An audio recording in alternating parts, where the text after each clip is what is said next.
But کائن کا تصور کیا ہے اور بٹ کائن ہوتا کیا ہے؟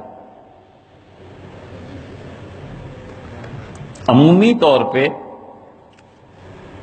اس کے ناجائز ہونے کا فتویٰ دیا گیا۔ اللہ تعالیٰ کی توفیق سے کچھ بٹ کائن پہ ہم نے تھوڑا بہت پڑھا، اور جو سوالات ذہن میں پیدا ہوئے تھے وہ بعض مفتی حضرات سے بھی کہا کہ حضرت اس سوال میں یہ کون سے، مطلب کیوں بٹ کائن ناجائز؟ تو صرف ہماری رائے ہے، اس پہ آپ نہ عمل کریں، دوسروں سے پوچھیں بسم اللہ اور 1000 بار بسم اللہ، کوئی حرج نہیں ہے، لیکن ہماری رائے یہ ہے کہ پڑھنے کے بعد اندازہ ہوا کہ بٹ کائن جائز، اس میں تجارت کرنی چاہیے، کی جا سکتی ہے۔ مسئلہ یہ ہوتا ہے کہ جب ٹائم چینج ہوتا ہے اور بڑے بڑے مسائل سر اٹھاتے ہیں، اور آ کر جب یہ ساحلیں یہ لہریں ساحل سے ٹکراتی ہیں تو ہمارے پاس کشتی نہیں ہوتی، ہم ڈوبتے ہیں۔ پھر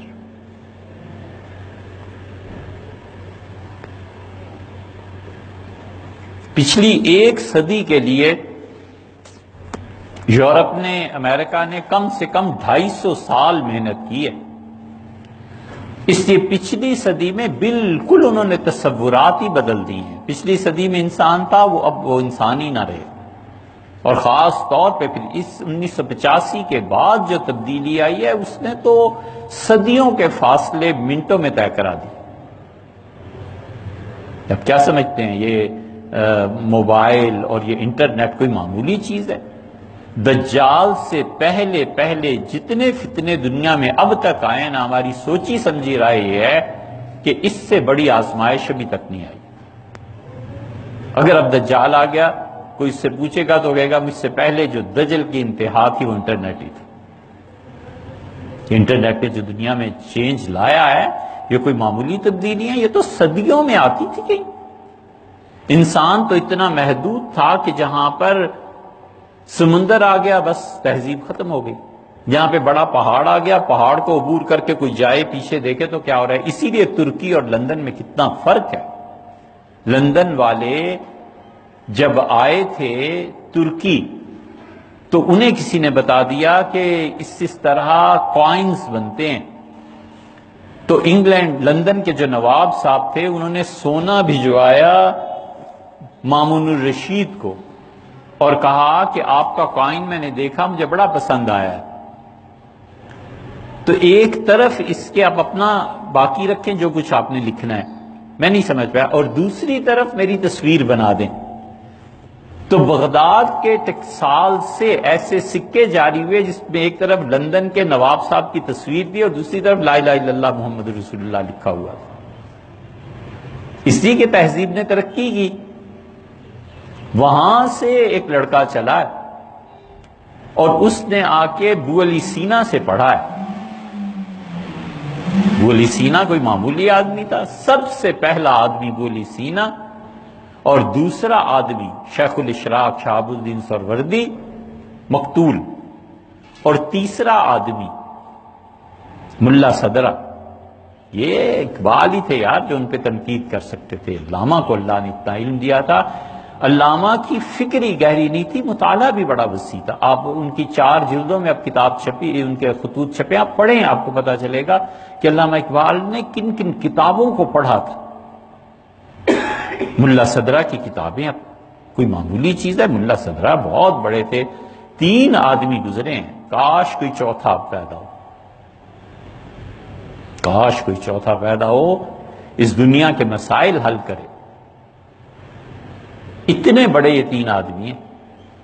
لندن سے ایک لڑکا چلا، اس نے کہا علاج سیکھتا ہوں، ابو علی سینا کے پاس گیا اور ابو علی سینا سے اس نے پڑھا، اور پھر لندن جا کر اس نے انگریزوں کو پڑھایا کہ ارے طب تو یہ ہوتا ہے، بیماریوں کا علاج ایسے ہوتا ہے۔ آکسفورڈ یونیورسٹی کے 2 پروفیسرز نے اب ابو علی سینا کا ایک کتاب کا آدھا ترجمہ تقریباً کیا ہے۔ ہمیں ایک دوست نے بھجوایا، ہم نے دیکھا، انہوں نے اعتراف کیا کہ ہمیں کچھ پتہ نہیں تھا، ابو علی سینا سے ہم نے سیکھا، اور میں جب اس کتاب کو پڑھا ہے تو حیرت سے کہتے ہیں کہ اتنا علم۔ یہ سب چیزیں ایسے ہی کہ ان لوگوں نے اتنے بڑے بڑے کام انجام دیے ہیں. تو جتنی بھی یورپ سے اٹھنے والی پچھلی 3 صدیوں میں چیلنجز ہیں نا، یہ لہروں کی طرح آ کر ٹکرائے ہیں اسلام سے، اسلام تو نہیں، مسلمانوں سے، اور ہم اس کا جواب نہیں دے سکے. ہمارے پاس کشتی نہیں تھی. ٹیلی ویژن آیا، ہمارے ہاں کیا تھا، حرام ہے، ناجائز ہے، جو رکھے اس کے پیچھے نماز نہیں ہوتی، یہ ہو گیا وہ ہو گیا. اے حضرت اب آ گیا، اب اس کو کچھ کرنا ہے کہ نہیں کرنا؟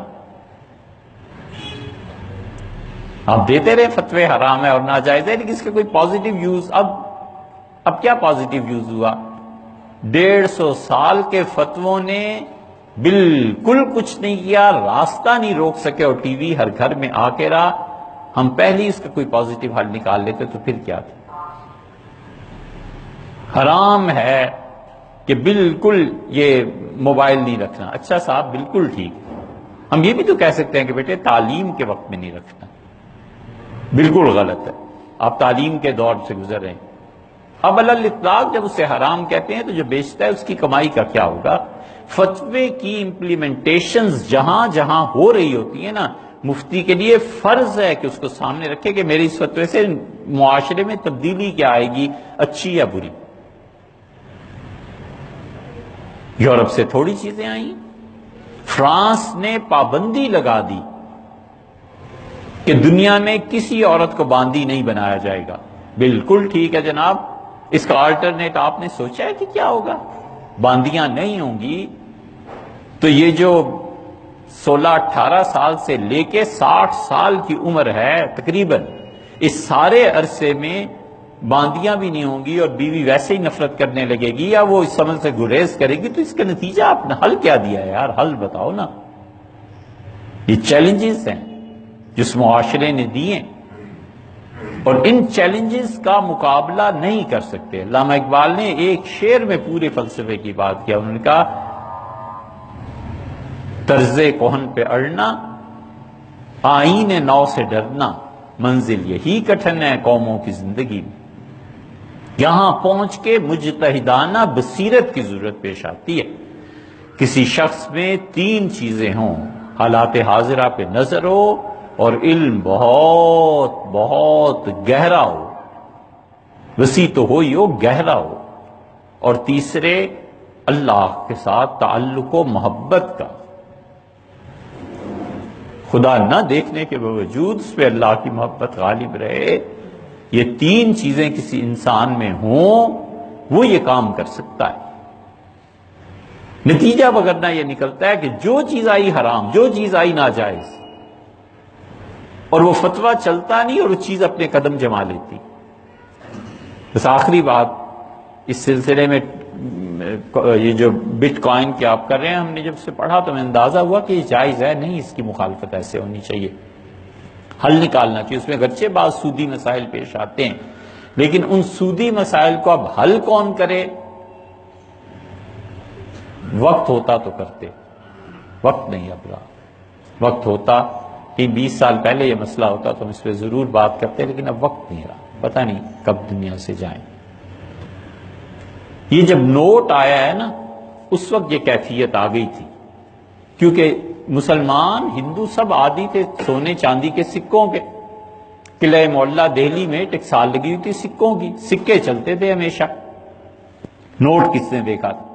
جب نوٹ آیا تو اس وقت علماء میں مصیبت، انہوں نے کہا جی نوٹ حرام ہے، جائز ہی نہیں ہے، اس لیے کہ سکہ اس میں وزن ہے، نوٹ میں کیا وزن ہے، اور نوٹ کینسل کر دیں تو آپ کی رقم گئی. ہندوستان بھر کے علماء جمع ہوئے، اور بڑے اچھے اچھے نیک لوگ بھی تھے مسئلے کے حل کے لیے. تو مولانا عبدالحق صاحب حقانی جو تھے نا رحمت اللہ علیہ، وہ صدر تھے.